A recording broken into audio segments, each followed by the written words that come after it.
நீ கடலைப்பருப்பு சுயம் செய்ய போகிறேன். அதுக்கு இந்த டம்ளரில் ஒரு டம்ளர் கடலைப்பருப்பு எடுத்துருக்கிறேன். இது 2 டைம் களைஞ்சிட்டு ஒரு 3 விசில் விட்டு வேவிச்சுக்கணும். வேவிச்சுட்டு எப்படி செய்யணும்னு பார்க்கலாம். குக்கரை வச்சு மூடி போட்டு 3 விசில் விட்டுக்கணும்.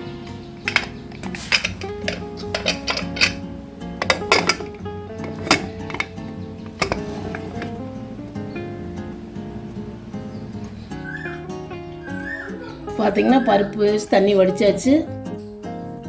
நீ இது மிக்சியில் அரைச்சிக்கலாம். அதோடு பார்த்திங்கன்னா ஒரு டம்ளருக்கு 1 கப் வெல்லம், 1/2 கப்பு தேங்காய், 1 ஸ்பூன் ஏலக்காய் தூள் எல்லாம் போட்டு ஒன்றா அரைச்சிக்குங்க. அப்புறம் உருண்டை முடிச்சுட்டு எப்படி செய்யணும்னு காமிக்கிறேன். இந்த மாதிரி குறைன்னு அரைச்சிங்க எல்லாம் போட்டு நீ சின்ன சின்ன உருண்டைகளாக பிடிச்சிக்கலாம். இந்த மாதிரி எடுத்து சின்ன சின்ன உருண்டைகளாக பிடிச்சிக்குங்க. பிடிச்சி வச்சுட்டு அப்புறம் மைதா மாவு கரைச்சி தவிட்டு எண்ணெயில் போட்டுக்கலாம். முதல்ல உருண்டையை பிடிச்சிக்கலாம். இப்படி சின்ன சின்ன உருண்டையை பிடிச்சி வச்சுக்கோங்க.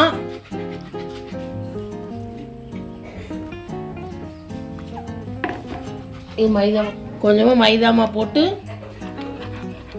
நல்லா தோசை மாப்பதுக்கு கொஞ்சம் கெட்டியாக கரைச்சி வச்சுக்கோங்க. இதில் எண்ணெய் தொட்டு தொட்டு எண்ணெயில் போட்டுக்கலாம். இன்னும் கொஞ்சம் தண்ணி ஊற்றி கரைச்சிக்கலாம்.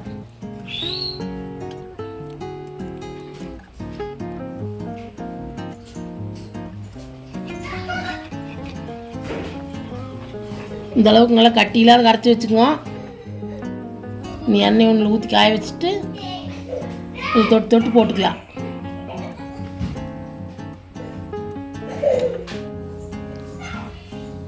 இன்னொரு வடைச்சட்டி வச்சு எண்ணெய் ஊற்றி வச்சுக்கோங்க. எண்ணெய் காயிட்டு இப்படி மைதாமா கரைச்சி வச்சு இன்னில் இது பண்ணி போட்டுக்கலாம். இந்த மாதிரி மைதா மாவில் உருண்டை எடுத்து இப்படி நனைச்சிக்குங்க. நனைச்சி எண்ணெயில் போட்டுக்கலாம்.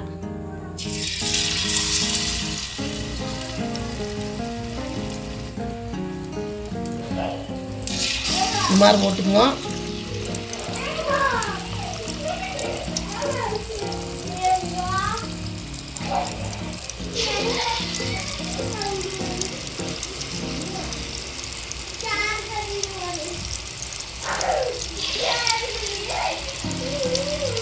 வெந்ததுக்கப்புறம் திருப்பி விட்டுங்க.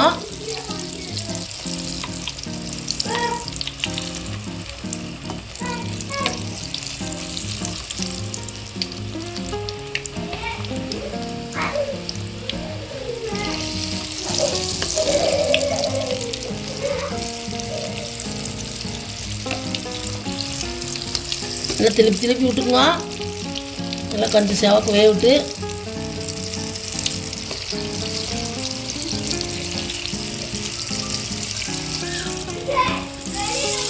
வெந்துருச்சு எடுத்துக்கலாம். இந்த மாதிரி ஆனால் எடுத்துக்குங்க.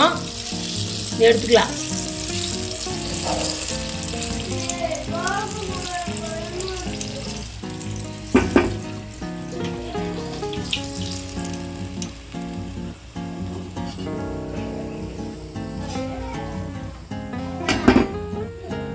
மறுபடியும் போட்டுக்கலாம்.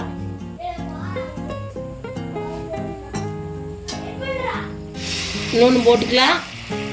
இந்த மாதிரி நனைச்சி போட்டுக்குங்க.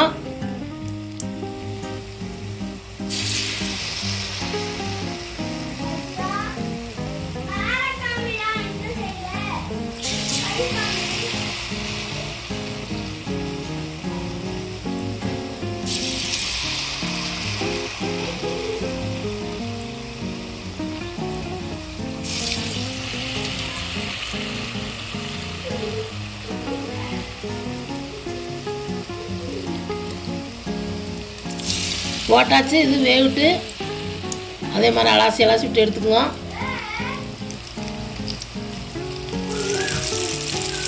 இது வெந்துருச்சு எடுத்துக்கலாம்.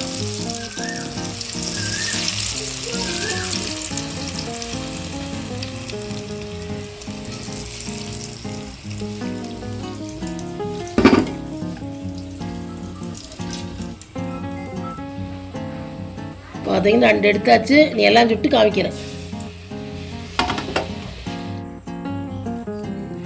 பார்த்தீங்கன்னா எல்லாம் சுட்டு எடுத்தாச்சு. சுயம் சூப்பராக வந்திருக்குது.